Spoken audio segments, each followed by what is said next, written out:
Hello everyone, and welcome back to our channel. Before we begin today's incredible story, if you're new here, please hit that subscribe button and turn on the notification bell so you never miss our inspiring content. If you enjoy this story, don't forget to like, share with your friends, and leave a comment telling us what you think. Your support means the world to us. Today's story is about Melinda, a kind-hearted young woman whose simple act of compassion changed her life in ways she never imagined. This is a tale of kindness, unexpected blessings, and the power of helping others. So sit back, relax, and let's dive into this heartwarming journey. The autumn rain fell in sheets across Riverside Avenue as Melinda Higgins hurried to work, already running late for her shift at Rosie's Diner. But something made her stop. An elderly man sat hunched on a wet bench outside Morrison's pharmacy, his thin jacket offering little protection against the October chill. His trembling hands fumbled with a pill bottle, white capsules spilling onto the ground like scattered pearls. Businessmen in expensive suits rushed past without a glance. A woman in designer heels sidestepped the bench entirely, her face twisted in distaste. Melinda's heart clenched. She thought of her own grandfather and knelt beside the bench despite the puddle soaking through her jeans. "Sir, are you all right?" she asked gently. The old man looked up with extraordinary eyes, sharp and clear despite the wrinkles surrounding them. "I dropped my medication," he whispered. "My hands don't work like they used to." Melinda carefully gathered each fallen pill, wiping them with a clean tissue before placing them back in the bottle. She noticed his worn-through shoes and patched jacket. Checking her phone, she saw she was 15 minutes late. Her boss would dock her pay again, but looking at this frail man's pale face, she couldn't walk away. She bought a bottle of water with her last $5, money she'd been saving for lunch, and helped him take his medication. "Thank you," he said quietly, his eyes glistening. "What's your name?" "Melinda." "Melinda Higgins." "Well, Melinda Higgins, you've shown me something rare today. True kindness, expecting nothing in return." A black Mercedes pulled up nearby, a well-dressed man watching from the driver's seat. The old man waved him away. "Things aren't always what they seem," he said mysteriously. "I have a feeling we'll meet again very soon." When Melinda finally reached the diner 23 minutes late, her boss Mr. Peterson fired her on the spot. After 6 years of loyal service, she lost her job for being kind. Walking home that evening, she found the same Mercedes parked outside her apartment. The well-dressed man approached. "Miss Higgins? I'm Patrick Chandler, attorney for Mr. Gary Williams. He'd like to speak with you." In the car, the old man looked different, more alert and energized. "Melinda, I wasn't entirely honest this morning. I'm Gary Williams, founder of Williams Industries."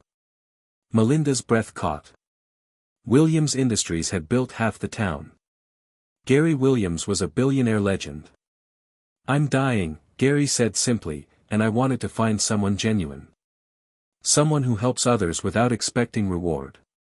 I have a proposition. I need someone to manage my personal foundation, distributing wealth to those who truly need it. The position pays $85,000 a year.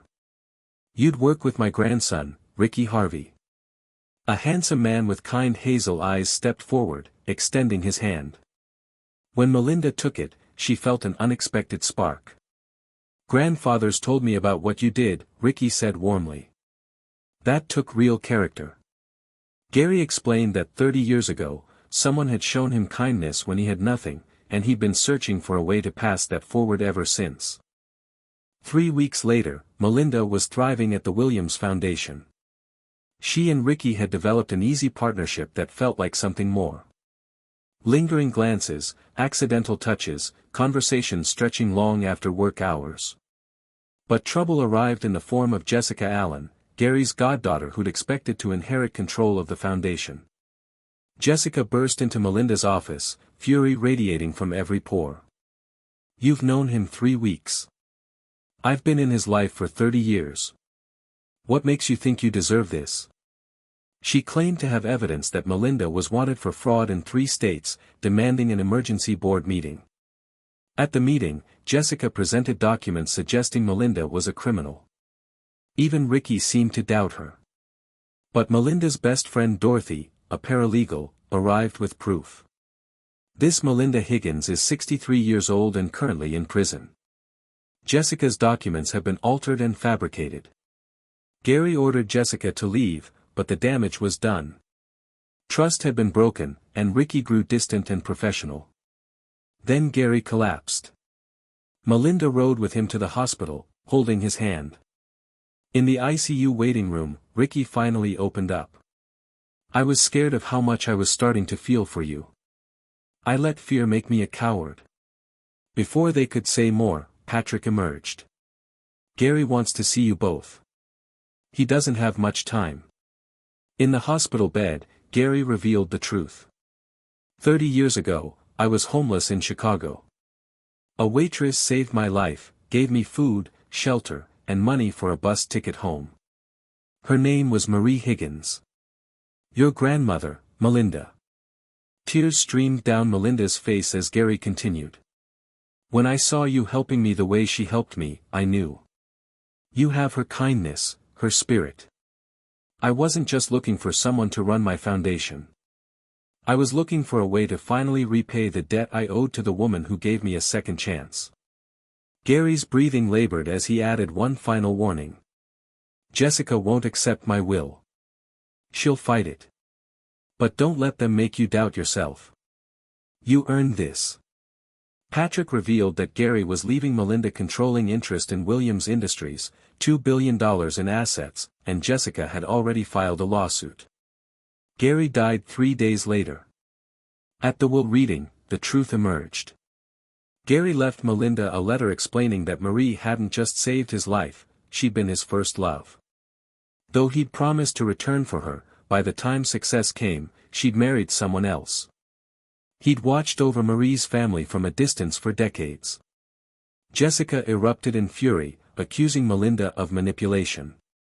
But Patrick and Dorothy had gathered evidence of Jessica's schemes, fabricated documents, bribed hospital staff, attempted forgery.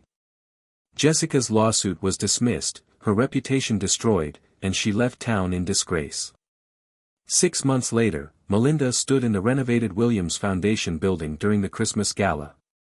She'd transformed it from a tax shelter into something real, providing scholarships, housing, and medical care to those in need.